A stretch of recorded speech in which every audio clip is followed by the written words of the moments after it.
Assalamualaikum warahmatullahi wabarakatuh. Selamat datang kembali di Rio Haspol.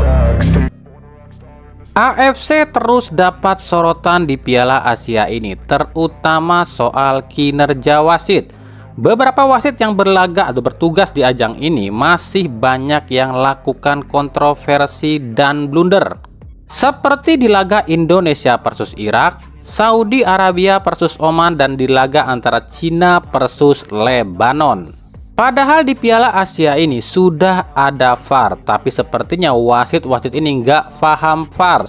Bahkan jarang sekali melihat VAR. Padahal sekelas wasit FIFA loh.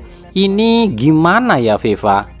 Pantesan aja wasit-wasit FIFA di Liga Indonesia amburadul kerjanya. Wong di negara lain aja wasit FIFA kayak gitu kok. Terus alasan FIFA apa? Alasannya wasit-wasit yang bertugas di Piala Asia ini nggak semuanya grade A, tapi kebanyakan grade C. Padahal kalau kita lihat dari daftar 33 wasit yang bertugas di Piala Asia ini, hampir semuanya memimpin pertandingan di liga utama negara mereka masing-masing. Tapi kenapa bisa kayak gini ya kerjanya? Yang paling parah itu FIFA masih memakai wasit Sean Evans dari Australia. Padahal di 2017 silam jelas-jelas wasit ini disogok saat di Liga Indonesia. Kok masih dipakai sih? Nah, apa yang terjadi di Piala Asia ini adalah gambaran kecil akan seperti apa Liga Indonesia nantinya meskipun sudah ada VAR. Di Piala Asia, wasit yang sudah punya pengalaman pakai VAR saja kayak gitu cara kerjanya, gimana di Indonesia?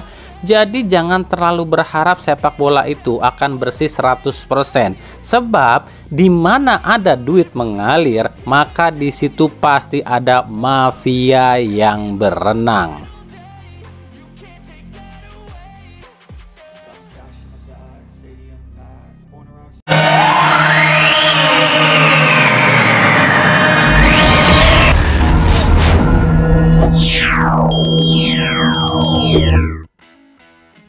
PSSI lagi nyari calon pelatih timnas baru nih. Waduh, STY dipecat emang? Bukan buat Sintayong, tapi buat menggantikan Bima Sakti di U17. PSSI resmi mencoret Bima Sakti sebagai pelatih utama timnas U17. Hal ini disampaikan oleh Erick Thohir. Kemarin kita beri kasih kesempatan coach Bima Sakti, ya belum berhasil. Ya saya bilang ya untuk U17 berikutnya ya kita kasih kesempatan pelatih yang lain. Nah, dengan dicoretnya Bima Sakti dari timnas U17 semakin membuat para lokal pride naik darah sebab Eto dianggap nggak suka pada pemain atau pelatih lokal.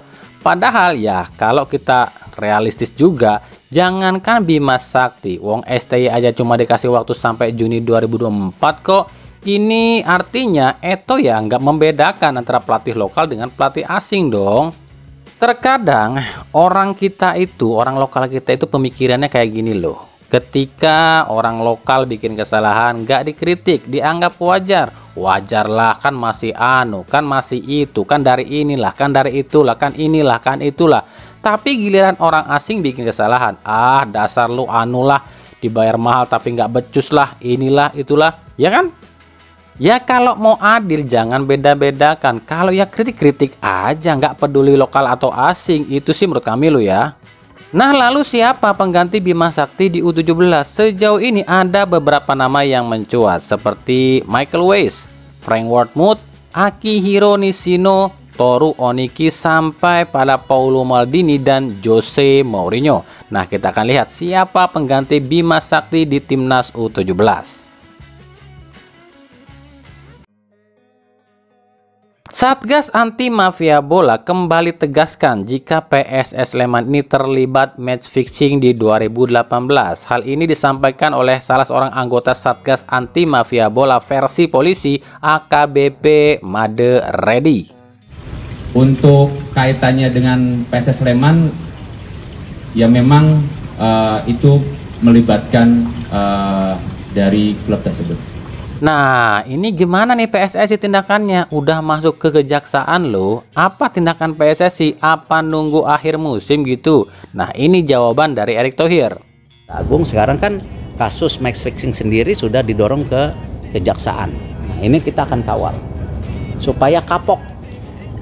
Ya, semua saling introspeksi, saling perbaikin diri.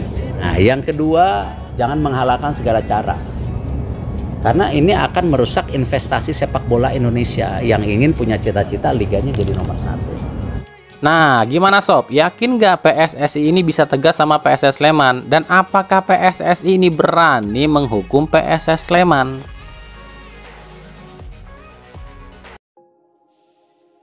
Kita beralih ke berita klub. Kita mulai dari Persib Bandung. Di sini kita akan jawab beberapa pertanyaan. Sebenarnya pertanyaan ini tuh udah pernah kami jawab sih. Yang pertama, Bang, itu Persib bisa kok nambah pemain ya Aziki dan Faris. Katanya Persib gak bisa nambah pemain lagi.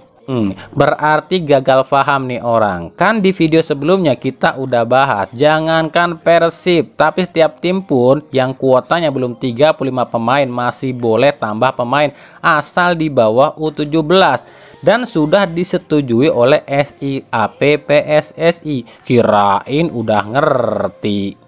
Ya, kalau kasus Azikri dan Faris yang boleh gabung Persib sementara usianya di atas 17 tahun, ini berarti Persib ini tuh disetujui pengajuannya di SIAP. Sebab kita tahu lah Faris dan Azikri ini dari musim kemarin kan udah ada di Persib senior nih, yang artinya dua pemain ini tuh udah terdaftar di Persib dan di PSSI, cuma nggak didaftarkan aja di LIB. Lah terus kenapa kok bisa sekarang dimasukkannya? Kan ini di luar jendela transfer. Ya karena dua pemain ini tuh udah didaftarkan. Cuma kan ada undang-undangnya tuh di pasal 26 itu boleh menambah pemain di jumlah kuota yang kurang dari 35 asal memenuhi syarat dari SIAP. Nah, Azikri dan Faris ini dari dua musim kemarin pun udah ada di Persib, yang artinya Persib nggak perlu lagi ngedaftarin dua pemain ini, cuma ngenambahin aja di situs PT LIB. Jelas ya kalau untuk Azikri dan Faris.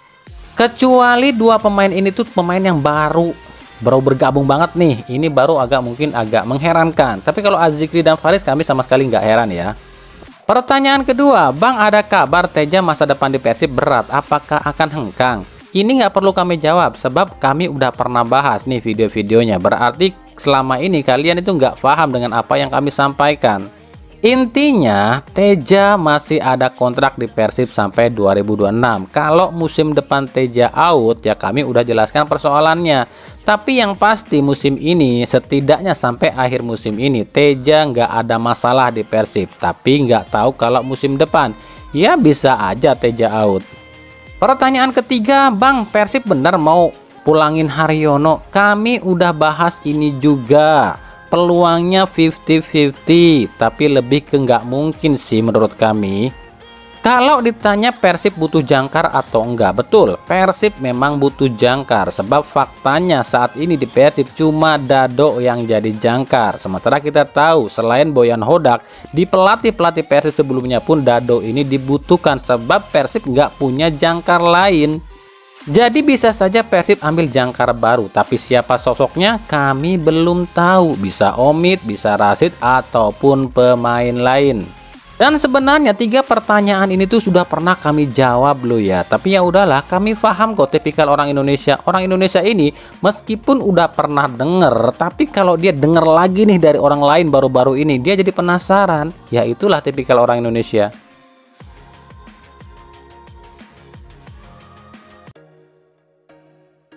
Dari Persebaya, ada rumor jika Persebaya akan mendatangkan bek asal Thailand milik Bali United Elias Dola. Kontrak Dola di Bali United akan habis di musim ini, di akhir musim ini ya. Dan memang Dola sempat mengatakan mungkin tak akan memperkuat Bali United di musim depan.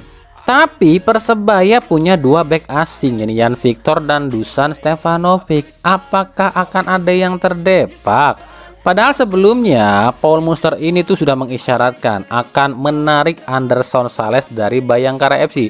Tapi ya kita tunggu aja musim depan. Ini kan masih sebatas rumor semuanya.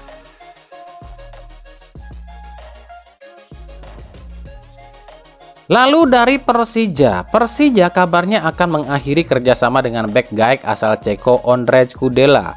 Faktor usia yang disinyalir membuat Persija berpikir ulang memperpanjang kontrak Kudela. Nah, sebagai gantinya, kabarnya Persija ini tengah mendekati Kapten Dewa United asal Makedonia, Risto Mitrevski. Mitrevski yang tampil luar biasa sejak datang ke Indonesia memang jadi buruan sejumlah klub Liga 1, terutama Persija Jakarta. Apalagi kabar terbaru, Dewa United ini tengah berupaya mendatangkan bek asing milik Persik Kediri, Anderson Nascimento. Jadi ya mungkin saja Mitrevski ke Persija dan gantinya Dewa United mendatangkan Anderson Nascimento.